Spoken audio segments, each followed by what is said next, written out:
बिस्मिल्लाहिर्रहमानिर्रहीम। अस्सलाम वालेकुम नाज़रीन, आज 12 मई और इतवार का दिन है। दो बड़ी अहम डेवलपमेंट है। एक पाकिस्तान की सियासत के हवाले से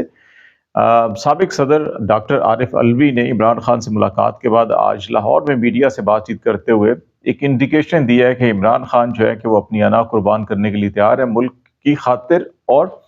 बातचीत जो है वो की जाएगी, हर किसी से बातचीत की जाएगी। और दूसरी तरफ राना सनाउल्लाह ने भी एक टीवी इंटरव्यू के अंदर कहा कि नवाज शरीफ साहब जो है कि वो पाकिस्तान की खातिर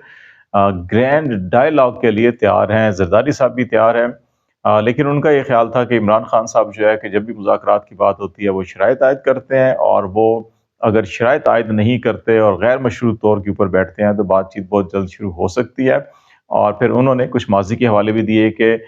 जब भी इमरान खान साहब कमेटी बनाते हैं, कमेटी बाइख्तियार नहीं होती, हतमी फैसला इमरान खान साहब अपने पास रखते हैं। इलेक्शन के हवाले से बाकी जो सारे मुज़ाकरात पहले चलते रहे थे उसके अंदर बहुत सारी चीज़ें तय हो गई थी, लेकिन इमरान खान साहब जो है वो नहीं माने थे। एक तरफ ये मामला है, और पिछले 2-3 दिन से जो आज़ाद जम्मू कश्मीर के अंदर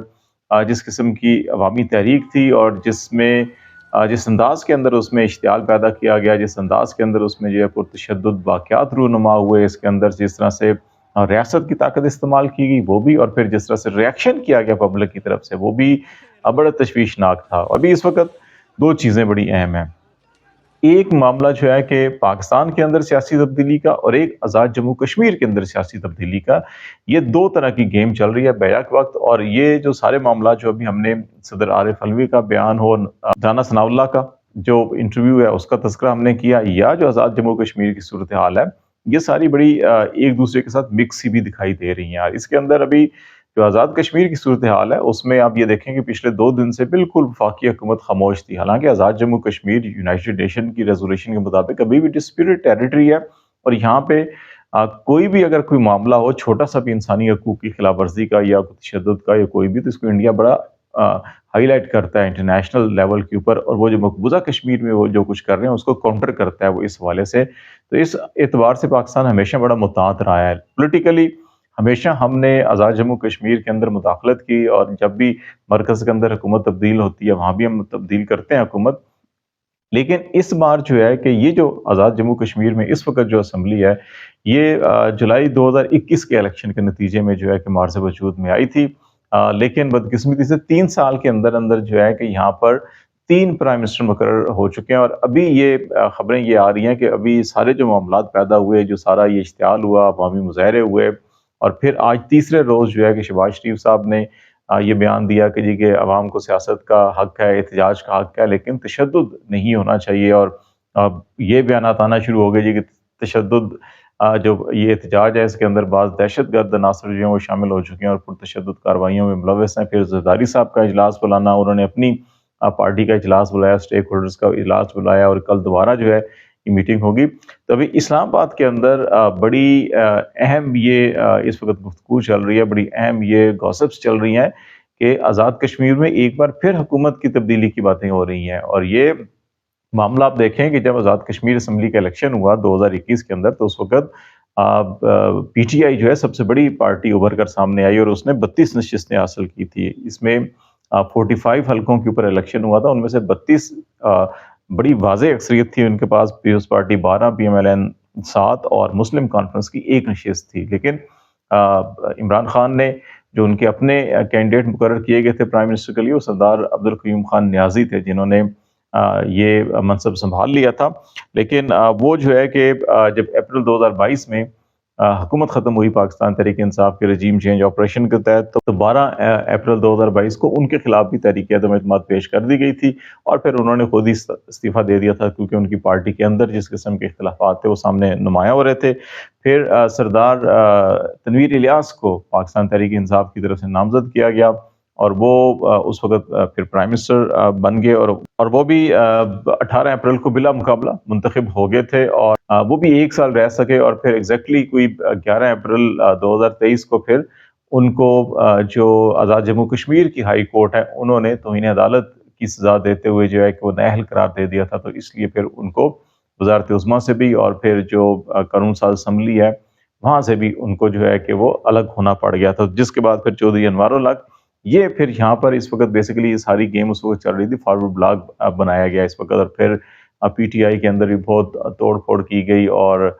جس کے نتیجے کے اندر انوار اللہ کی بھی PTI کے ہی الیکشن جیتے تھے، تو پھر ان کو پرائم منسٹر بنایا گیا تھا، اور ابھی ان کو بھی 20 اپریل 2023 کو یہ پرائم منسٹر آزاد کشمیر بنے تھے، اور ابھی ہم مئی 2024 میں اور پھر اسلام آباد کے اندر یہ خبریں چل رہی ہیں کہ ایک بار پھر ان کو ہٹایا جا رہا ہے، اور اس کے اندر پیپلز پارٹی اور PMLN دوبارہ سے متحرک، اور اس وقت ان کی کوشش ہے کہ کوئی اپنا پارٹی کا بندہ جو ہے وہاں لے کر آئیں۔ تو اسی سلسلے میں جو ہے کہ ابھی جو بورڈ آف انویسٹمنٹ ہے آزاد جموں کشمیر کا، ان کے جو چیئرمین ہیں انہوں نے بھی استعفیٰ دیا، اور براہ راست پرائم منسٹر اور کیبنٹ کے اوپر الزام لگایا کہ وہ فیل ہوئے ہیں اور ان کی یہ ناکامی ہے جو یہ سارے معاملات نہیں سنبھال سکے۔ تو یہ چیزیں جو ہے کہ اگر آپ یہ دیکھیں، تو اگر آپ پاکستان کے اندر بھی آپ معاملات دیکھیں، تو یہاں پر بھی جو یہ مذاکرات ہو رہے ہیں، تو PTI میں اس کی بڑی ڈیمانڈ، جو ایک ہی ڈیمانڈ ہے PTI کی، اور وہ ڈیمانڈ یہ ہے کہ آپ اگر مینڈیٹ کا احترام کرتے ہیں، فارم 45 کا احترام کرتے ہیں، اس کو آڈٹ کے لیے کھولتے ہیں، اور آڈٹ میں جو بھی نتیجہ آتا ہے تو اس کے دو ہی ریزلٹس ہیں کہ یا تو آپ حکومت تبدیل کر لیں، یا پھر آپ جو ہے کہ الیکشن کی طرف چلے جائیں۔ یہ ایک عمران خان صاحب کا بنیادی نقطہ ہے۔ تو ابھی جو عارف علوی صاحب کا یہ کہنا ہے کہ عمران خان صاحب ملک کے لیے قربانی دینے کے لیے تیار ہے، تو یہ کچھ چیزیں اس قسم کی بھی سننے کو مل رہی ہیں کہ یہ بھی ہو رہا ہے کہ اس گورنمنٹ کو جو ہے کہ یہ بجٹ پاس کرنے دیا جائے۔ مین وائل جو ہے کہ لاہور ہائی کورٹ میں بھی الیکشن ٹریبونل قائم ہو رہے ہیں، کچھ ہو گئے ہیں، اور الیکشن ٹریبونلز کے اندر معاملات جانے دیے جائیں، پھر وہاں سے دیکھا جائے کہ کیا معاملات ہے کیا نہیں ہے۔ تو یہ چیزیں ابھی بہت سی ڈیولپ ہو رہی ہیں، ابھی بہت سی پس منظر کے اندر میٹنگز بھی چل رہی ہیں، اور اس کا یہ دیکھا جا رہا ہے کہ وہ اس کے نتائج کیا نکلتے ہیں۔ کچھ گارنٹیز چاہیے کچھ بڑے طاقتور لوگوں کو، ان کو اپنی کچھ فیوچر کے حوالے سے بہت سے تحفظات ہیں۔ تو یہ جو چیزیں ساری چل رہی ہیں، اس لیے اس تناظر میں ایک اور جو اہم چیز جو اگر آپ اس کو ایک لوکل پالیٹکس ہے، ایک انٹرنیشنل پالیٹکس ہے، اور پھر انٹرنیشنل پالیٹکس جو ہے کہ ساری ساری اکنامکس کے ساتھ، معیشت کے ساتھ جڑی ہوئی ہوتی ہے۔ اب IMF کی اس رپورٹ کو دیکھیں تو اس میں بھی دو چیزیں بڑی اہم ہیں جو PTI کے جو نقطہ نظر ہے اس کو سپورٹ کرتی ہیں۔ ایک تو انہوں نے جو پاکستان کے سیاسی منظرنامے کے بارے میں اس کے اندر عکاسی کی ہے، اس کے اندر یہ کہا ہے کہ پاکستان کے جو 2024 کا الیکشن ہے، اس کے باوجود پولیٹیکل سٹیبلٹی نہیں آئی، وہ اپنی کشیدگی، سیاسی عدم استحکام اپنی جگہ برقرار ہے۔ اب اس چیز کو وہ یہاں یہ بھی وہ کہہ رہے ہیں کہ اس الیکشن کے اندر جو پاکستان تحریک انصاف کے حمایت یافتہ آزاد ارکان تھے، وہ سب سے زیادہ ووٹ انہوں نے لیے، سب سے زیادہ وہ کامیاب ہوئے، لیکن PMLN پیپلز پارٹی نے چھوٹی جماعتوں کو ساتھ ملا کے حکومت بنا لی۔ اب ایک طرف یہ انڈیکیشنز دے رہے ہیں کہ پولیٹیکل انسٹیبلٹی ہے، سب سے بڑی جماعت جو ہے وہ حکومت سے باہر ہے، اور دوسری طرف جو ہے کہ جب وہ پولیٹیکل جو اس پاکستان کی معیشت کو رسک جو انہوں نے دیے ہیں، اس کے اندر ایک بڑھتے ہوئے قرضے ہیں، پھر ری پیمنٹ ہے، لیکن پھر جو ریپیوٹیشن ہے اس کی ایک بات کی ہے انہوں نے، اور پھر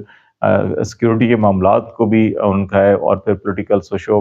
انسرٹینٹی جو ہے کہ یہ ساری چیزوں کو تو اس طرف انڈیکیشن کر کے، اور اس سے پہلے جب انہوں نے یہ کہا کہ پاکستان جو ہے کہ وار زدہ ممالک کے اندر شامل کیا، تو یہ چیزیں بھی نظر آ رہی ہیں کہ پاکستان کو انٹرنیشنلی کوئی اکنامک سپورٹ نہیں مل رہی، آپ کو پولیٹیکل وہ سپورٹ نہیں مل رہی، محمد بن سلمان کا جو ہے وزٹ وہ میٹیریلائز نہیں ہو پا رہا۔ یہ وہ ساری چیزیں جس کی وجہ سے اسٹیبلشمنٹ بھی اور جو گورنمنٹ ہے وہ مجبور ہوئی ہے کہ اس وقت کسی طرح سے بھی عمران خان کے ساتھ نیگوسیشن کی جائے، اور ان کو کہیں اپنی ٹرمز اینڈ کنڈیشن کے اوپر لایا جائے۔ اس لیے اس کے اوپر دباؤ، کیسز، بیانات، ISPR کی پریس کانفرنس، ساری چیزیں اس چیز کا حصہ ہے، لیکن عمران خان اپنے موقع پہ ڈٹے ہوئے ہیں۔ ابھی صرف یہ چیز دیکھنا ہے کہ جو ڈاکٹر عارف علوی کہہ رہے ہیں کہ عمران خان صاحب جو ملک کے لیے قربانی دینے کے لیے تیار ہے، تو یہ قربانی کیا ہوگی؟ تو یہ آنے والے چند دنوں کے اندر مزید چیزیں کچھ کلیئر ہوں گی، آپ کو اپڈیٹ کریں گے۔ آج تک کے لیے اتنا ہی۔ خالد جمیل کو اجازت دیجیے، اللہ حافظ۔